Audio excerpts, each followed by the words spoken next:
বাগেরহাটের ৪ আসন ফিরিয়ে দেওয়ার দাবিতে ৪৮ ঘণ্টার হরতালের আজ দ্বিতীয় দিন। সর্বদলীয় সমন্বিত কমিটি ডাকে বুধবার সকালে ৬টা থেকে এ হরতাল শুরু হয়। গতকাল থেকে জেলার প্রবেশদ্বারগুলো বন্ধ রয়েছে। এতে দূরপাল্লার ও অভ্যন্তরীণ সকল রুটে যান চলাচল বন্ধ রয়েছে। আজও জেলার সরকারি বেসরকারি অফিস, আদালত, দোকানপাট, শিক্ষা প্রতিষ্ঠান, মংলা বন্দর, ইপিজেড সহ সকল গুরুত্বপূর্ণ প্রতিষ্ঠানের কার্যক্রম বন্ধ রয়েছে। মোড়ে মোড়ে রাস্তা আটকে রেখেছে হরতাল সমর্থকরা।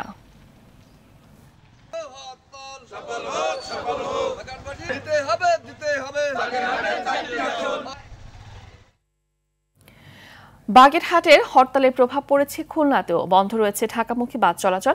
সেখানকার পরিস্থিতি জানাতে যুক্ত হচ্ছেন সহকর্মী এম মনিরুজ্জামান। মনির, বাগেরহাটে চলমান হরতালের প্রভাব খুলনায় কেমন পড়েছে ভোগান্তির বিষয়ে জানাবেন।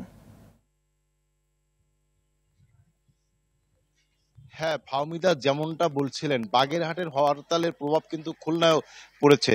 বাগেরহাটের সংসদীয় আসন ৪টি থেকে কমিয়ে ৩টি করার প্রতিবাদে কিন্তু বাগেরহাটবাসী সর্বদলীয় ফোরামে আন্দোলন করেছেন। সেই আন্দোলনের আজ দ্বিতীয় দিনে দেখতে পাচ্ছেন আমি এই মুহূর্তে রয়েছি খুলনার আন্তজেলা বাস টার্মিনালে। এই বাস টার্মিনালে আমি এসে দেখেছি খুলনা থেকে বাগেরহাট হয়ে যে সকল যান চলাচল করে সকল যানই কিন্তু এই মুহূর্তে বন্ধ রয়েছে। যা বিশেষ করে ঢাকা, বরিশাল, গোপালগঞ্জ, মাদারীপুর, শরীয়তপুর সহ এই অঞ্চলের কিন্তু যতগুলো গাড়ির রুট রয়েছে সব রুটেই কিন্তু বাগেরহাট অর্থাৎ রূপসা ব্রিজ পার হয়ে এই সকল রুটে যেতে হয়।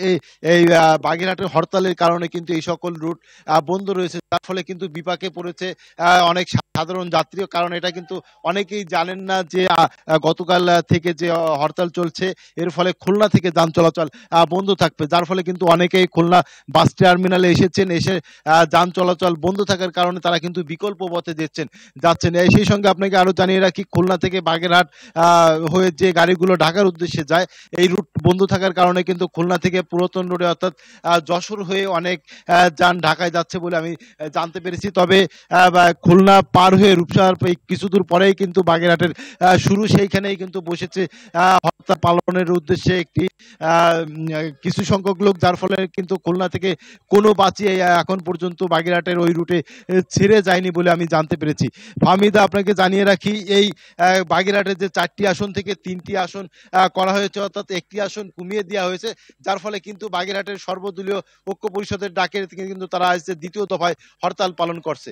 ফাহমিদা, এই ছিল খুলনা থেকে বাস চলাচলের সর্বশেষ তথ্য। ফাহমিদা, ধন্যবাদ আপনাকে।